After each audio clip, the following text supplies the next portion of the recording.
are listening to the Caffeinated Thoughts Podcast. Hi, this is Shane Vander Hart. Welcome back to another episode, and happy Friday. To close out the week, I want to play a conversation I had with Brian Kluth. He's the spokesperson with the Bless Your Pastor initiative with the National Association of Evangelicals. They recently were awarded a $1 million grant through the Lilly Endowment. And this topic really hits home with me because I was in youth ministry for 20 years. I've also been a senior pastor, or actually a pastor. I was the only pastor on staff.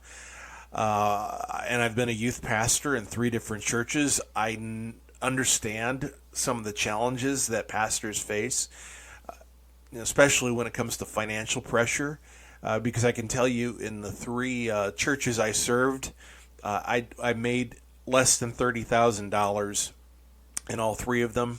I remember my first full-time youth pastorate was in Ohio, and my salary was $24,000, and I actually thought that was pretty good. It also came with health insurance, which my last youth pastor didn't have health insurance that came with it. So there are a lot of challenges being in church staff. Now, some churches do better than others. And I'm not dunking on churches. Some churches are doing the very best they can with the budget that they have. Some can do better. I think there's also some mindsets out there that Brian and I talk a little bit about that are contributing factors to some of this that aren't healthy, that need to be addressed. But I think it's very important that we understand the needs that are present with the pastors of our churches and how we can come alongside and help. These folks need encouragement, and anyway, I hope you enjoy this conversation I had with him, and that you check out their website, blessyourpastor.org. Before we get to that conversation, first a word from our sponsor, American Principles Project, and we're going to jump right into the interview. At American Principles Project, we believe that human dignity should be at the heart of public policy. We work in all 50 states and in Washington, D.C. to promote life, religious freedom, local control over education, authentic economic progress for working Americans, and a return to constitutional principles such as federalism. Want to help American Principles Project? Visit our website today, AmericanPrinciplesProject.org. That's American Principles, PLES, Project.org. Sign up for email updates. Help us out. We want to work with you. That's AmericanPrinciplesProject.org. Well, hey, Brian, thank you so much for taking time to talk with me and our listeners on the Caffeinated Thoughts Podcast. I appreciate it. Welcome. Yeah, well, it's great to be on with you and your listeners, and we really want to encourage them today on how they can really be a blessing to their pastor and their church staff. Great. So let's talk, first of all, a little bit about you. Are you still a senior pastor, or are you working exclusively with National Association of Evangelicals? Yeah, I was 10 years a senior pastor. In the last 3.5 years, I'm heading up this national movement, grant-funded movement, on helping improve the financial health of pastors across America. And we're serving many, many different denominations doing that. And one of the initiatives within that is the Bless Your Pastor website, blessyourpastor.org, and the movement and free materials to specifically empower and equip Christians and church boards to really, come alongside their pastors and kind of beyond the church budget. So that's kind of the whole focus of Bless Your Pastor. What can the average Christian do to really help and bless their pastor and kind of relieve some of the financial pressure that pastors are feeling, because they really do feel a lot of financial pressure these days. Yeah, I spent 20 years in youth ministry before doing what I'm doing now, and I know how it is as a church youth pastor, the financial strain I was under. What have you guys found? Because you did a survey of pastors. Mm-hmm. What were some of what did you discover when you were doing that? Yeah, we did some research with over 4,000 senior pastors, 18 different denominational groups, and it was pretty shocking what we learned, because normally this isn't talked about. Most Christians don't really understand or know that pastors are struggling, but 90% of pastors in our research indicated that they were feeling financial pressure. And when you look at why they were feeling the pressure, well, it becomes obvious because 50% of them receive less than $50,000 a year in compensation. So 50% under $50,000 a year in compensation, and yet they're working anywhere from 50 to 75 hours a week. Right. So a lot of work and not a lot of pay. But Well, another shocking, go ahead. I just I know something that, my wife and I discovered, and it really depends on the church. And I hope it's getting better, but some churches had the mindset of, we had the 2-for-1. Your wife is gonna pastor alongside you, or there's an expectation with some churches that she doesn't work. So I think that even adds to that financial pressure that pastors feel when they're expected to be like solo income, but yet they're making under $50,000 a year. Yeah, I was with a pastor and his wife recently, and they were making $40,000 a year, and he was working 60 hours a week, and she was working 30 to 40 hours a week, serving a congregation of about 75. So yeah, they were getting almost 90 to 100 hours a week for $40,000, and that was everything. So they gave them 40,000, and then they said, well, you can use that for however you want. What retirement, health care, housing, salary, expenses. So that was their entire package. Not just the that was salary. The package. Yeah, that was Crazy. The package. Yeah. And the other research, in our research, we found that 60% of pastors do not receive any health care, any retirement benefits from the church, and many do not get any employee benefits. So when there are costs related to the ministry, they just have to often absorb those themselves. They take someone to dinner, or they host some people at their home. They're paying for that out of their limited paycheck. And so, yeah, there's some real strain on the average pastor that the average Christian is just not aware of. Their average Christian kind of puts money in the plate and says, well, I'm sure the church board compensates my pastor appropriately, and they never really know that there are some real struggles behind the scenes. Yeah, well, and sometimes I think there's also a mindset that they think this is normal, that a pastor, because I had people joke when I was youth pastor when I pulled out a 20 out of my wallet. It's like, whoa, where'd you get that? Like I was supposed to.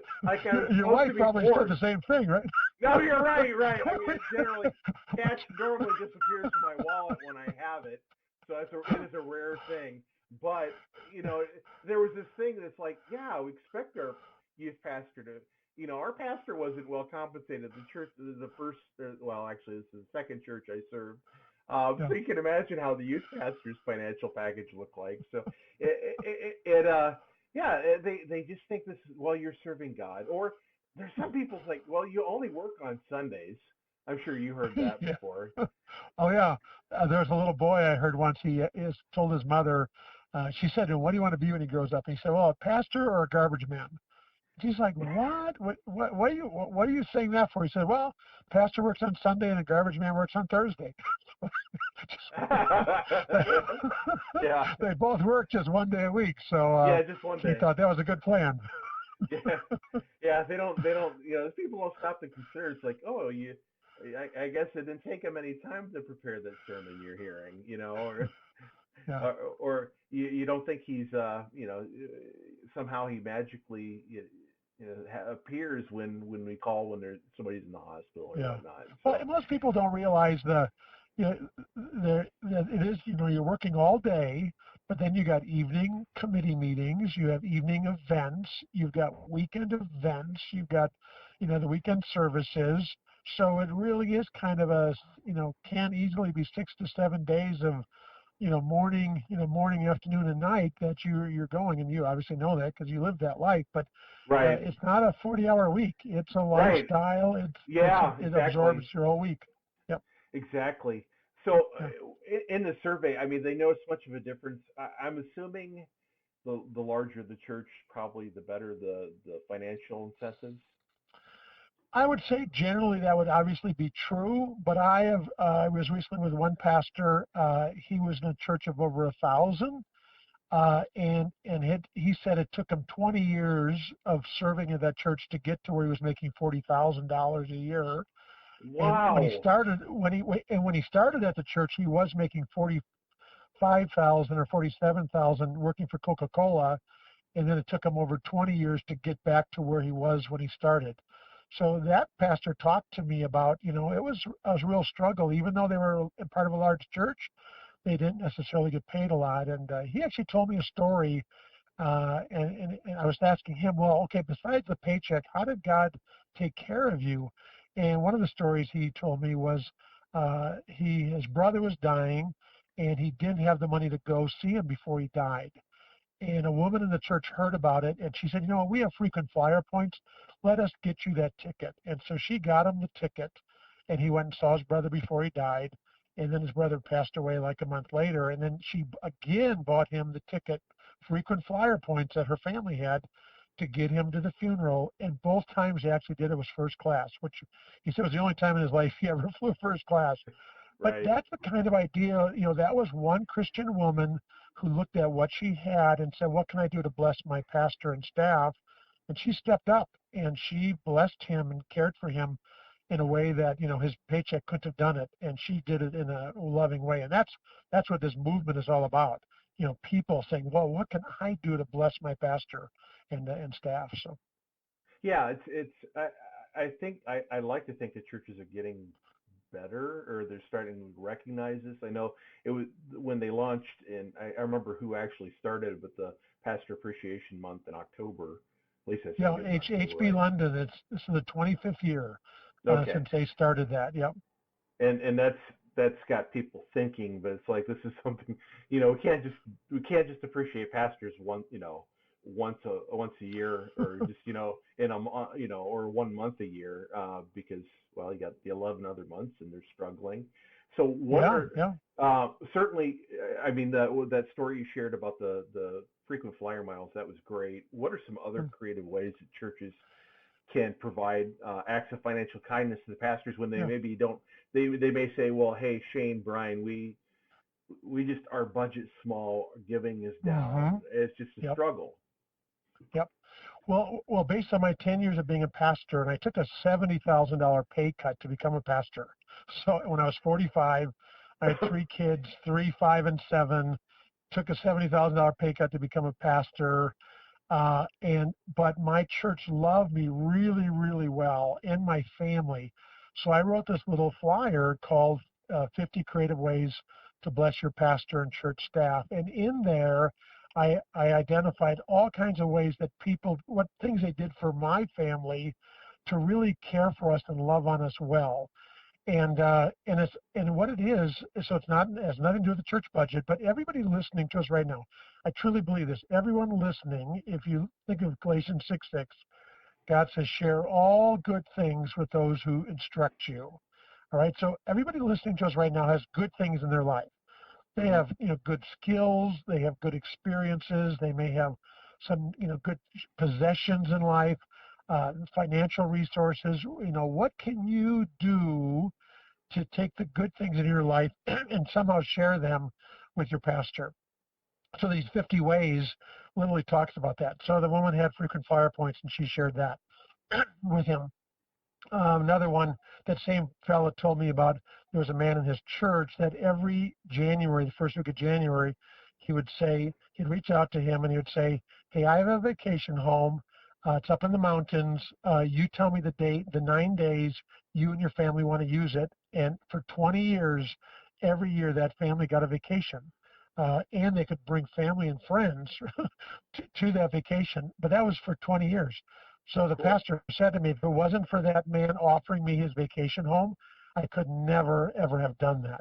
So that was one. My wife had cancer, serious cancer. She ultimately passed away, had her heaven day in 2010. But for 8 years, we had people that would give us gift cards to restaurants. Sometimes people would give us food, which was always fine. But they said, hey, you got busy kids, and they'd give us gift cards to fast food restaurants, and things like that. And so it was literally when my family was when it was time to eat, we could pick up the kids from school, And then we'd say, where do you want to go eat tonight? And we would go to a restaurant. My wife didn't have to shop. She didn't have to prepare food. We didn't have to clean up. And so just even a gift card can be a huge blessing to a pastor. But even like a gas card or a grocery gift card or a restaurant gift card or Lowe's or Home Depot, any gift card someone has, if you pass it on to your pastor or church staff member, you will bless them. It will really, really help them. Yeah, definitely. Another thing too, I found that was encouragement to me when I was a youth pastor was the church looked at ways, okay, maybe we can't increase your salary, but we could definitely make sure you got paid time off. Yes. Yep. So make sure your pastor has adequate time off. I know more churches are starting to do sabbaticals as well. Yeah. I've had 5 sabbaticals in my life and always planned them, but that's a huge gift because you're tired as a pastor. And I remember I was coming up into my 7th year of being a senior pastor, and I was tired. I was just weary. And in my church, they gave me a 3-month time period off. And boy, what a time to refresh and renew and recharge. And I came back to my church more excited than ever for what God was doing there. So yeah, time off is a really, really big thing. Another thing is free services that somebody can offer. So I know one gal, she's a trusted gal at her church, and she likes the pastor's kids and they like her. And once a month, she volunteers several hours to watch the pastor's family, the kids. And that couple said it's a huge, huge help. So that kind of a thing is big. Or I've had dentists provide free dental care, and doctors provide free medical care. Contractors that have helped on a project. Those kinds of free things that somebody can do really helps alleviate the burden of finances that somebody have to pay. Recently, I talked to a pharmacist that said she was going to start offering prescriptions to all the church staff at cost. And she was saying some things that might cost over $100, and she can give them to the church staff for only $8. What a huge financial saving that would be to a church staff and pastor's family if their expenses are reduced in that kind of way. Yeah, definitely. Of course, also I was just thinking of car repairs and things like that. Exactly. Yeah. And the 50 ways list. And the whole idea of the 50 ways list is a church board watches a little 7-minute video on how to do the Bless Your Pastor, and then we give them the 50 ways list, and then they just send it out to everybody in the congregation and say, hey, think about this, and let's all think about ways we can bless our pastor and staff in the coming year. And so, like you said, it's not just October. It's what can you do in an entire year to bless your pastor and staff. So that's the spirit of the Bless Your Pastor. At the blessyourpastor.org website, they can get that 7-minute training video. They can get the 50 ways list, and their church can empower their whole congregation to care for their staff better than simply just what you can pay them in a paycheck. Yeah. Now the Lilly Endowment funded gave the National Association of Evangelicals a $1 million gift or whatever donation grants, yes. grant for this campaign. What does it hope to accomplish through that? I mean, what are ultimately some of your long-term goals? Yeah, the long-term goal is to offer to every Christian and church in America free materials to help them bless their pastor and staff. So across all denominations, all groups, any Christian in America, get the 50 ways list, share that with others, church boards, get the material that we developed. So we just try to make it a turnkey kind of a thing, as easy as possible for anyone to do this, and churches of any size to do this. And that's really kind of the goal.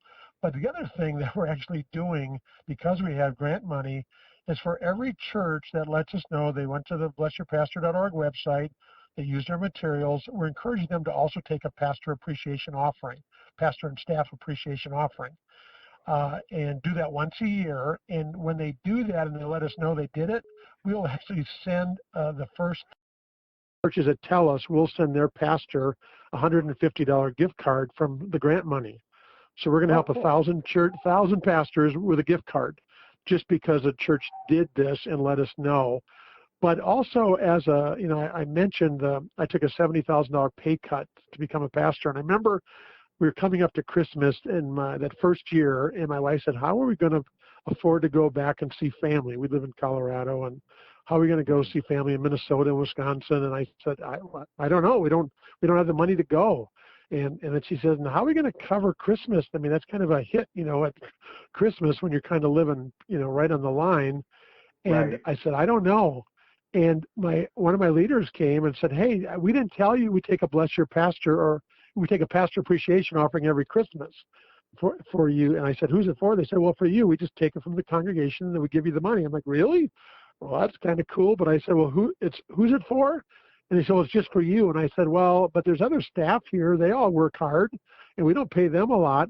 So I kind of made a new rule. I said, "I think it's great we're doing an appreciation offering, but let's do it for all of our staff." Well, every Christmas, we got probably $800, $600 to probably $1,500. Everybody got because of that appreciation offering. And so when you're making a low salary, you get a $500 or $1,000 or $1,500 appreciation gift. It's huge. It's a game changer. It's life-giving, and it's life-changing for that pastor and that staff to just get that bump, and you feel loved. I mean, you just feel really loved when there's that kind of a gift that goes on. And our church wasn't that big, but our people were really generous. So our church sent it out every Thanksgiving. Our leader sent out a letter, and so over the month of December, people could give. In the first week of January, we got this very nice gift every single year, and what a blessing. So the Bless Your Pastor materials talks about taking up that offering, and the videos, give you guidelines on how to do that properly and make it legal and all that good stuff. So that's all on the blessyourpastor.org website. Yeah, I think a lot of people probably don't realize through their listening that pastors have they're kind of, especially if you're ordained or licensed, you have complicated tax yes, status, you do. being dual employed, which, maybe somebody's listening offers free tax help for their pastor. That would probably exactly. Whatever you can give your pastor, anything that you're good at or an ability you have or a possession you own, share it. Recently, we sold a rental property we had, and it was furnished. And I went to my pastor and I said, "Pastor, here's everything we own in that home. Anything you want, you can have." So literally it was, beds and chairs and washers and dryers and anything he wanted. We just said, "You know what, we're going to get rid of all of it, but we're giving you first dibs on it." So that was just something I could do.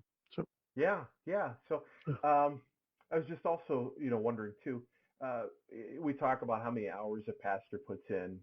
I think one way churches can help bless pastors is by, first of all, realizing they're human beings, and that maybe 60-hour work week typically or plus is not a normal thing. And sometimes pastors do that to themselves too. So, but churches can help by not expecting it, I guess. Yeah, we're kind of respecting some boundaries.